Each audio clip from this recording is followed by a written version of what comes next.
जहां पर इन्होंने रात को जिस शख्सियत के मकान पर इंडिया ने जो हमला किया है, 2 जगहों पर उसने हमला किया।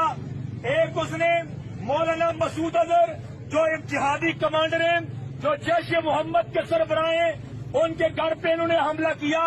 उसकी फैमिली के 12 लोग शहीद हो गए, जिसमें छोटे बच्चे भी शामिल हैं। और दूसरा हमला मुरीद के लश्कर तैयबा के मरकज पे किया है, वहां पर भी लोगों की शहादत की खबरें वसूल हुई हैं। हालात मेरे नजदीक अब मैं भी अब सीरियस हो गया हूँ कि जंग का इम्कान वाकई मुझे नजर आ रहा है। देखिए ना, पिछले 5 दिन से लाइन ऑफ कंट्रोल जिसे कहते हैं, वहां पे लीपा वैली नीलम में तो बमबारी हो रही है बराबर दोनों तरफ से, और दिन ब दिन उसमें इजाफा हो रहा है। और इस वक्त की एक बड़ी अपडेट, भारत पाकिस्तान के बीच डीजीएमओ स्तर की बातचीत में देरी। अब शाम को होगी डीजीएमओ स्तर की वार्ता। दरअसल आज यानी 12 मई को पाकिस्तान और भारत के बीच में डीजीएमओ लेवल की बातचीत होनी थी और उसको लेकर खबर आ रही है कि वो बातचीत अब शाम को होगी। फिलहाल उस बातचीत में कुछ देरी की खबर है।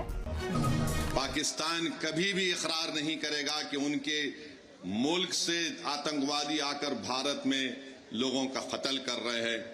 पाकिस्तान को अब समझाने का वक्त खत्म हो चुका है। फ्रंट कोई नई ऑर्गेनाइजेशन नहीं है, 2-3 साल से ये काम कर रही है।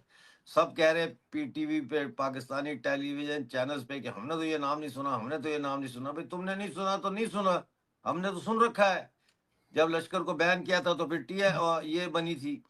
मैं बड़ी जिम्मेदारी के साथ जज्बात में लाए बगैर कह रहा हूं कि ये वक्त जवाब देने का है, ये वक्त सोचने का नहीं है। वरना याद रखिए, हर 6 महीने, हर 2 महीने के बाद ये आती हैं, या तो हमारी फौज या हमारी सीआरपीएफ के जवानों को या फिर मासूम कश्मीरियों को निशाना बनाती हैं। और उन्होंने कबूला इसको पहले, उसके बाद इन्होंने बैक ट्रैक करके तो टीआरएफ ने कहा कि जी हमारा कोई लेना देना नहीं है, ये साइबर के अटैक से किसी ने हमारा नाम लगा दिया है, फलाना कर दिया, ढमकाना कर दिया। उसका पिटाई करने का काम किया, तमाम उनके सामरिक महत्व के ठिकानों को नष्ट करने का काम किया। और जब दुश्मन देश दोनों के बल आ गया, पूरी तरह गिड़गिड़ाने पे आ गया, तो गिड़गिड़ा के अपनी शर्तों पर सिर्फ और सिर्फ ऑपरेशन सिंदूर को स्थगित किया है। जो भी निर्णय भारत सरकार के थे, क्या वो जल्द समझौता करने का हो।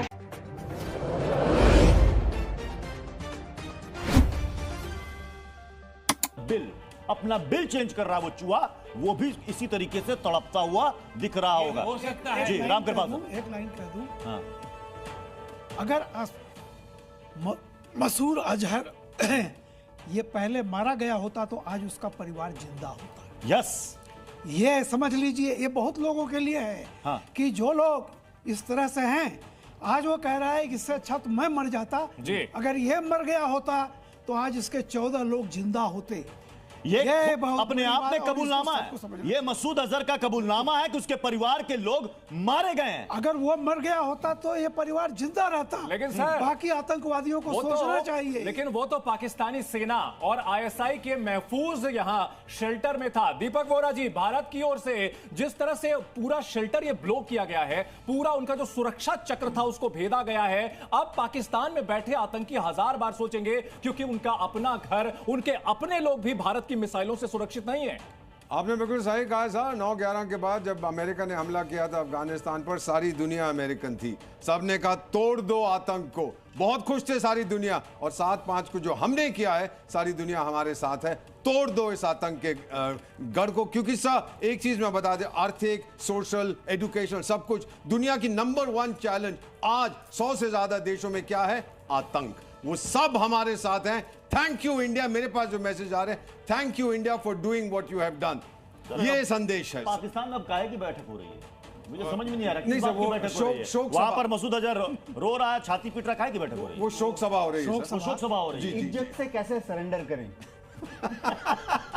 लेकिन सर देवनाथ को अभी 120, अभी हमारे पास जो आंकड़े 120, और मुझे लगता है कि जो आतंकियों के चीथड़े उड़े हैं ना, शायद वो पाकिस्तान उसको एक्सेप्ट नहीं कर पाए। वो शुरुआत में बयान है हमारे 10-12 प्रत्युष मैं बता देता हूँ, शहीद कह रहा है पाकिस्तान। प्रत्युष मैं बताता हूँ, पाकिस्तान ने कभी नहीं मानना कि इतने सारे आतंकी मारे गए हैं, लेकिन हमारी खबर बहुत पुख्ता होती है। 4 जगह से हम कंफर्म करते हैं। एक, हम एम्बुलेंस सर्विसेज के साथ बात करते हैं, हमारे एजेंट बहुत मजबूत हैं।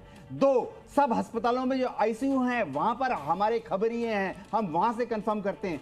3, हम कब्रिस्तान से, जहां पर इनको सुपुर्दे खाक किया जाएगा, वहां से कंफर्म करते हैं। 4, पाकिस्तान से जो उनकी डेथ सर्टिफिकेट बनती है ना, वहां पर भी मेरे लोग बैठे हैं, वो भी कंफर्म करते हैं। हमारे साथ कई हमारे सहयोगी भी जुड़े हुए हैं, उनका रुख करते हैं। खालिद, अगर मसूद अजहर की बात की जाए तो भारत का नंबर 1 वांटेड आतंकी, जिसने कश्मीर में भी आतंक फैलाने में कोई कसर नहीं रखी, पिछले 24 साल से लगातार जैश ए मोहम्मद के गुर्गे कश्मीर और भारत में दहशत फैलाते रहे, उसका खून के आंसू रोना क्या मायने हैं वहां? दहशतगर्दी का खात्मा होने की ओर बड़ा कदम।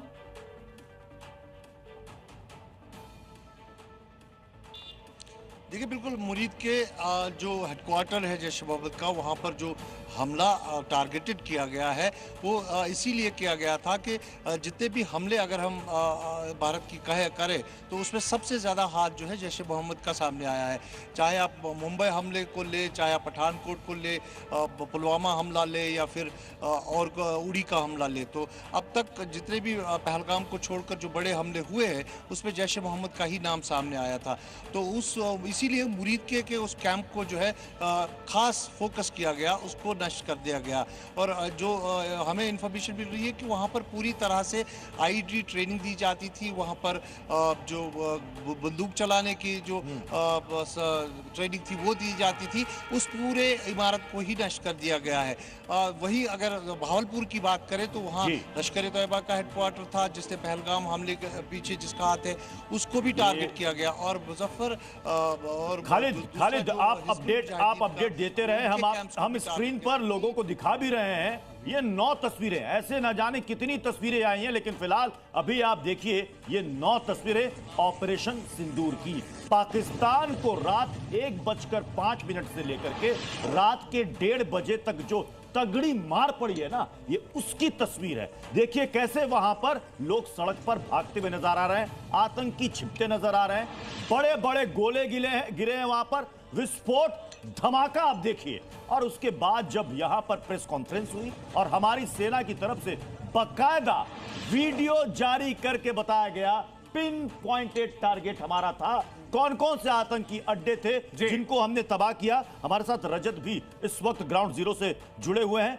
रजत, अब जितने भी घुसपैठ होती थी शायद अब उस पर लगाम लगेगी, एक खौफ तो होगा। एलओसी पर क्या सिचुएशन है? पाकिस्तान तो रो रहा है, शहबाज शरीफ कह रहे हैं कि अगर हिंदुस्तान एक्शन रोक देता है तो हम भी पीछे हट जाएंगे। कुछ गोलीबारी कम हुई वहां पर?